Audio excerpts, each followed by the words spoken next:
Welcome to the first in a brand new series of Top 10 Bikes with me, Dave Lee Travis. Over the next 12 weeks, I'll be taking you through the biggest, the fastest and the best in the biking world.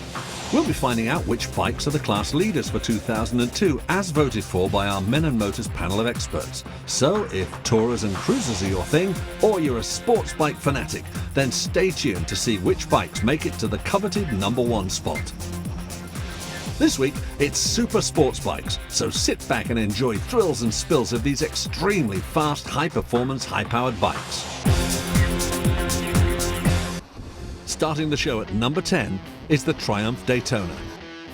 The realm of the superbike is firmly dominated by the big-name Japanese and Italian firms, and as such, it's so good to see the flag still being flown by the best of British firm Triumph in the form of their flagship Daytona 955i. Launched in 1997, revised 3 years later and then later reworked in 2001, the Daytona is as British as a nice cup of tea. Early Daytonas had a few teething troubles, soft chassis, heavy steering and questionable looks, and now, third time lucky, things are looking much better for this superbike. Complemented by the sort of handling a stonking set of twisties demands, the Daytona chews up roads like a 4-year-old eating a bag of wine gums. Add this to its awesome looks, and you have yourself a very nicely packaged motorcycle indeed. Powered by a 955cc 4-stroke 3 engine, the Daytona is Europe's most powerful production superbike, producing 147 brake horsepower at 10,700 RPM. However, light it is not, weighing in at 188 kilos. It's clear to see this power is a necessity, not a luxury. Being priced towards the lower end of the superbike market, the Daytona would make a very worthy investment. The question is, do you dare to be different? Now you've seen the bike, let's find out what our panellists thought. I think it represents fair value for money. I don't think it's exceptional. There are bikes here in this category that you would put your money to and you would feel you got a much better deal. The Triumph Daytona is one of those bikes, buy it if you love English, buy it if you want a really reliable sports bike, but don't buy it if you want the latest cutting edge technology. It's very, very good, but the problem is it's playing in an area of brilliance. It's not brilliant at braking, it's not brilliant on the suspension front, it's not brilliant at delivering the power. If people are out to buy sports bikes, they tend not to think of the Daytona, which is a shame because it's a great engine in a not too bad chassis. So, at number 10, the Triumph Daytona scored 79% from our panellists. We have the Kawasaki ZX7R at number 9. Wedged somewhere in between the ZX6 and the ZX9 lies the ZX7R, Kawasaki's 750cc super sports offering. With only a few subtle differences telling this bike apart from its brothers, the ZX7R has quite often been unfairly underrated. As a 750 in its own right, it's very good. It has a very good 4-stroke engine tucked under the fuel tank, creating an impressive 121 brake horsepower at 11,800 RPM. It has a better than most brake setup capable of stopping you in the most extreme circumstances, and it also has a ride quality which excels when pushed at speed along a demanding A-road. However, compare this bike to 750cc offerings from the likes of Suzuki's GSXR 750, and the Kawasaki just isn't in the same league. The ZX7R is just not as committed a sports bike as others in this class are. Where it excels is cruising on the open road, open the throttle, glide along and enjoy the scenery. Competitively priced in the market, Kawasaki's ZX7R is great for those wanting a nice balance between supersports and touring. But if you're after pure, heart-pumping, screaming engine, knee-sliding action, then you might just be disappointed. Don't take my word for it, let's hear from the panel. It's a bike that's been around for ages, it's hardly been changed. That's the testimony to how good that bike is. But like everything else, times move on, lap times go down, power goes up. The bike has stood still for quite a long time now. Very good from a nostalgic point of view, but for a cutting edge race bike now, it's long in the tooth. It has a bulletproof Kawasaki motor and the front end is one of the best in the world. It's a little bit limited within the marketplace, but having said that, you can be brave on a ZX7 and it will actually pay you back. So, the Kawasaki ZX7R at number 9 scored 81%. In at number 8, it's the Kawasaki ZX9R. Biting at the heels of Yamaha's R1, Honda's Fireblade and Suzuki's GSXR 1000 comes Kawasaki's ZX9R. First launched way back in '94, the latest incarnation of the hugely successful Ninja brand goes from strength to strength, further adding to its reputation as a value-for-money rocket ship.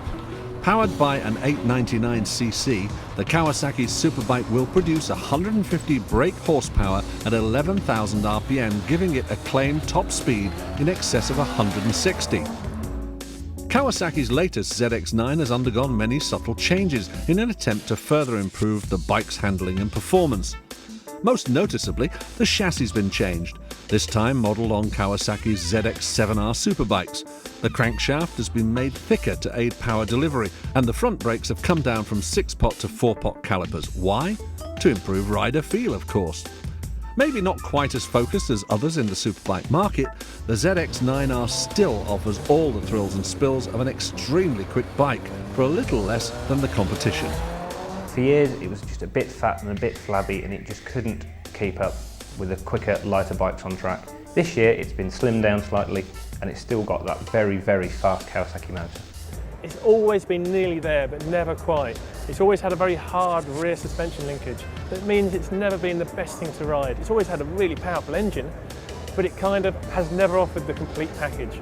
So a very good second-hand buy, but for new money you'd have to really go elsewhere. Our panellists have scored the Kawasaki ZX9R 83%.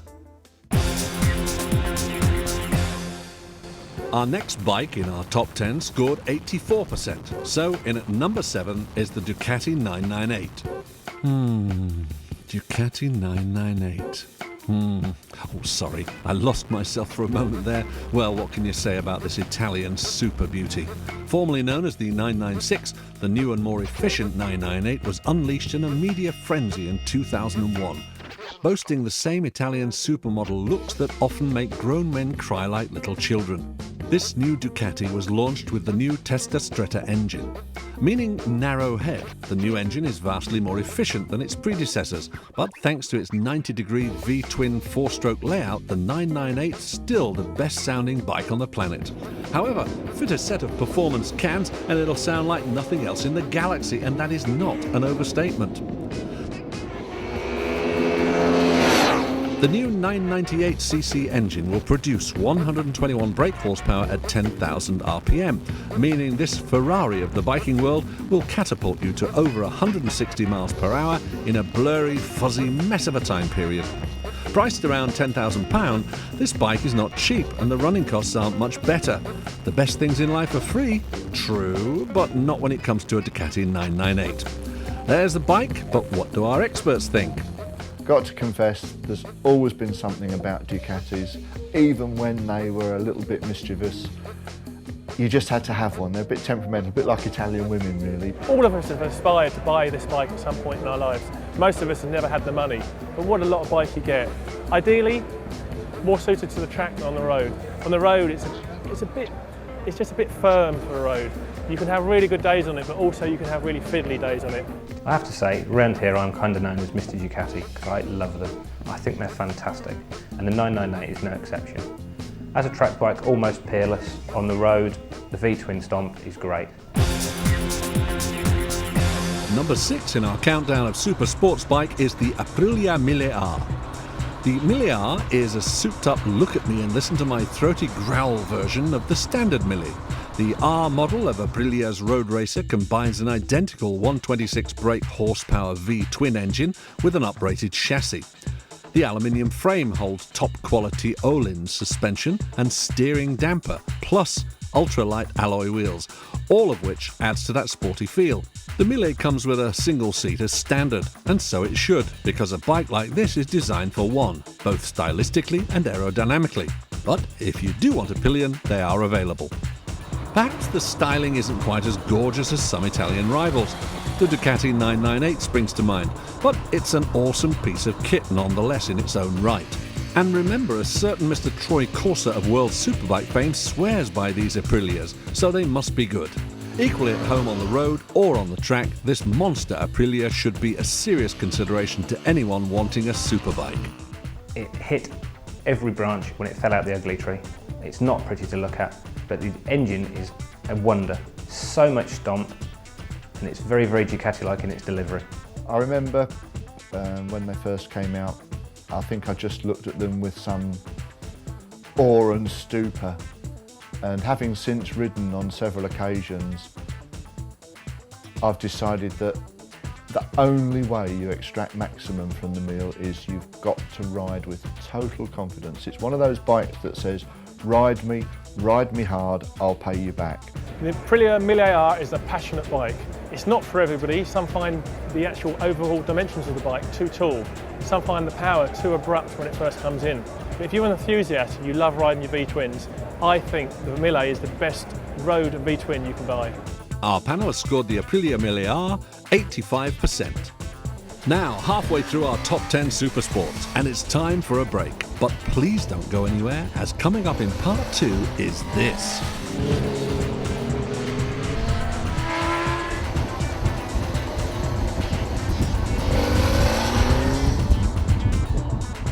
And of course, we unveil our number 1 spot. See you after the break.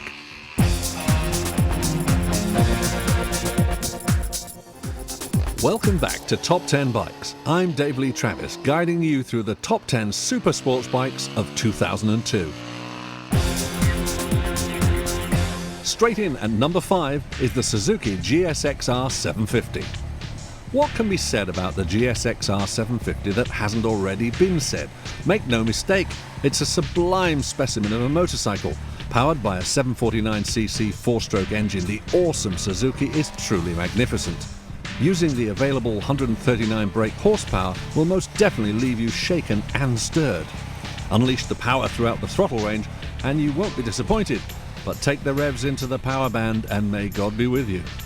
What is so pleasing about this bike is its ability to compete against R1s, ZX9s and 998 Ducatis as a serious super sports bike. The handling is pin sharp. The brakes are a joy to behold, and with a suspension setup capable of making your favourite twisties look foolish, I defy anyone not to be impressed by this bike. But to even attempt the GSXR 750 experience, you must be 100% committed. Do not underestimate the smaller engine this bike carries, for it needs to be treated with a fair amount of respect. It's £1,000 cheaper than the GSXR 1000, not to mention the lower insurance premiums. The GSXR 750 is an absolute pleasure to ride, it always has been. It is a great bike, and I think great isn't an overstatement. The Suzuki GSXR 750 is probably the most popular gipster of all. Cheaper to insure than the 1000, but a lot more performance than the 600. It's a bike that you will never feel out of place on. You can do track days on it, you can ride on it on the road, and you'll never get left behind by the bigger bikes. In short, it's probably the most cost-effective way to buy into the big bike market. Our panel of experts gave the Suzuki 86%. In at number 4 on our chart of super sports is the smooth and fast Honda SP2. The Honda SP2 is the younger brother of the bike that won Colin Edwards the World Superbike title, the SP1. And that's where the similarities begin and end. The SP1 was never a favourite of the press, considered harsh to ride and also very tricky to control. The SP1 demanded 100% commitment from the rider at all times. This was largely due to its gremlins in the handling department. And so on to the SP2, and thankfully, Honda smoothed out all these creases and got rid of those pesky gremlins. The SP2's engine is the same as its predecessor, but this time around it comes with fuel injectors, making the power delivery in the low revs more user-friendly, and through a new exhaust setup, power is upped by 4 brake horsepower to 133 at 10,000 RPM. The SP2 is a very good super sports motorbike and a definite improvement over the SP1. Its only major flaw is its crummy fuel capacity, roughly about 100 miles, would you believe? The only bad thing with it is its petrol consumption. You need a petrol station outside your house if you're going to own one. You have to make use of the compromises that are forced on you by having a racer bike that's been converted for the road. It's got a very small tank range. It's very uncomfortable on certain roads and there's no pillion space to speak of. Putting all that aside though, it's a brilliant bike to ride. It's a real enthusiast bike. So the Honda SP2 goes in our chart at 87%. So that leads us nicely to our number 3. It's the Yamaha R1. Often been the leader, and in many people's minds it still is. This year's model is a real fire breather and will bite you if you're not careful with it. It's very, very light, very, very fast, and it's fantastic on track. The Yamaha R1 was a complete sensation when it was introduced in 1998. It was lighter, more powerful, better handling than anything we'd ever had. But in the ensuing years, everything else has caught up. Since arriving in 1998, the R1 has constantly impressed the superbike world with its unique combination of power and skill and a virtually featherweight handling experience. It's still the supremely fast and popular machine to which both critics and punters have hailed it since its introduction. The most surprising thing about the bike is its agility. It oozes composure and sure-footed confidence throughout its speed range. It makes tackling even the most demanding B-road twisties an enjoyable and rewarding experience. With its 20-valve motor in full flow, the R1 is the ultimate in power and handling. Combine this with its suspension improvements and you have the ultra-stable road-holding benchmark to which others strive to be. Coupled with suitably lean, in-your-face aggressive styling, it's obvious why so many riders get their adrenaline pumping on the R1. If you want some knee-sliding, wheelie-popping action, then this is the perfect tool. So, the R1 is at number 3 with a score of 88%. Our top 10 countdown has brought us to number 2. The Suzuki GSXR 1000 scored 90% from our panel and is very worthy of this position. The GSXR 1000 has gone straight to the top of its class since its debut a few years ago, and that's no surprise. The GSXR 1000 mind-blowing 4-cylinder power plant screams power and performance from every nook and cranny, and a few more you didn't even know were there. The 16-valve engine gives superb handling and an almost sinful amount of power the Catholic Church would most definitely frown upon throughout the Suzuki's rev range. The GSXR's chassis is equally well made, using a strikingly powerful 6-piston front brake setup with Suzuki's awe-inspiring suspension, which is equally at home on the road or the track. The GSXR makes no apologies for its power and sheer force, and while it's often painfully hard to ride at slow speeds, it does have a higher top speed than both the R1 and the Fireblade, and this could be the deciding factor that'll influence buyers wanting the ultimate in super sports power. This bike has completely dominated every road race, every production race it's ever gone into. The bike is amazing, more power than anything else, not as light as the Fireblade, but over normal roads you probably go quicker. The only downside is it looks the same as the 750 and 600, so style-wise it has to be marked down on there. It's just a top job. It is awesome. Awesome's the right word for it. It's just one of those bikes that you get on and you think, gosh, it's gone off with my arms, I wonder if it's going to take my body on the next lap. A fast motorbike, and last year was the best sports bike you could buy. It's been usurped slightly by the R1 this year, but it's still a great bike. Well, before we find out what is the number 1 super sport of 2002, let's run down the top 10 so far from 10 to 2. At number 10, it's the best of British, the Triumph Daytona. In at number 9, it's the Kawasaki ZX10R, combining supersports and touring. The Kawasaki ZX9R is at number 8, the value for money rocket ship. At 7th, the Italian beauty that is Ducati 998. In at 6th, the monster of a superbike, the Aprilia Miliar. The sublime Suzuki GSXR 750 takes the number 5 spot. And in at number 4, we find the all-improved Honda SP2. At 3, the knee-sliding, wheelie-popping Yamaha R1. Not quite making it in at the top spot is the Suzuki GSXR 1000 at number 2. So, that leaves us with the number 1 spot.